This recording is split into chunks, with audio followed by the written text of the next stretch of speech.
Good evening and welcome to the Business Day. I'm Herman Green. Grace Kennedy says it's seeing results in its strategy to grow its brand outside of Jamaica. The company gave the update at its investor briefing earlier this week. More in this report. The strategy is to grow Grace Kennedy outside Jamaica. Financial services is expected to play a big part, but also its food brands, especially those in the United States. Both brands, the Lafayette brand and the Grace Kennedy brand, continues to show growth. Grace Kennedy acquired the Lafayette brand in 2014 with a clear strategy to go after a big portion of the $5 billion a year market for Hispanic food in the United States, looking to be a clear number 2 to Goya. We're executing well. We're going to be relaunching the Lafayette brand with some really nice, attractive packaging next year. And I'm looking forward to seeing significant growth with the Lafayette brand. He says Grace branded products are growing significantly, especially in food chains such as Winn-Dixie. We are very pleased with the performance of our food business in the United States. To continue to grow that business, it's going to call for a number of investments in terms of marketing and infrastructure, but we are confident that that investment will pay back in the future. Over in Canada, Mr. Webby said the growth is going well, but he wants to see more happening in that market. Strategy for Grace Foods Canada. We are looking to expand into Western Canada, and we have already started to roll out with a third-party logistics expert helping us in that regard.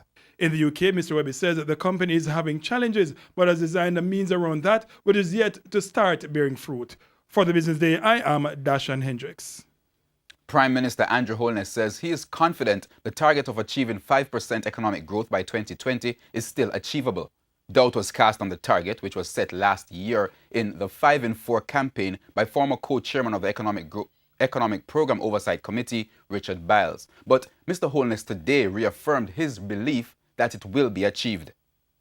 We have said that we intend to achieve 5% growth in 4 years. That was last year, so it's 5% growth in 3 years. And, people have said it's an overly ambitious target, but I have never been known to do anything that is unambitious. And I'm strongly of the view that we will achieve the growth targets set. Currency trading ended today with the US dollar selling for $126.62. The Canadian dollar is being sold for $99.71. The pound sterling costs $165.66, while the euro is going for $148.78. Stocks ended sharply lower today, going down more than 3,160 points, while the junior market index gained more than 11 points. The winners of the day included Carib Cement, Carreras, Dolphin Cove, Jamaica Producers, Kingston Wharves, Main Event Entertainment, and Radio Jamaica. On the losing end were 1834 Investments, Cable and Wireless, Iron Rock Insurance, NCB Financial Group, Sagicor Group, and T-Tech. And that's the Business Day. I'm Herman Green. Good evening.